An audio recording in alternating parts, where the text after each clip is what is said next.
Hey guys, welcome back to TechMan. Today, let me show you how to fix a Polo Group TV not working. If your Apollo Group TV isn't working, here are some quick fixes to try.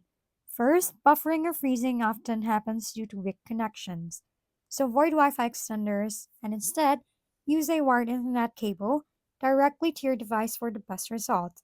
If issue persists, log out of the app, clear its cache and storage, then restart both your device and router. After a minute, power them back on, log in and check again. Running a speed test directly on your streaming device can also help identify bandwidth issues. Apollo Group even offers its own speed test tool for more accurate results. If none of the steps help to solve the problem, contact Apollo Group's official support team through their website for further assistance. If we've been helpful, kindly give us a thumbs up and don't forget to hit the subscribe and bell button for more contents. For any questions and suggestions, comment down below.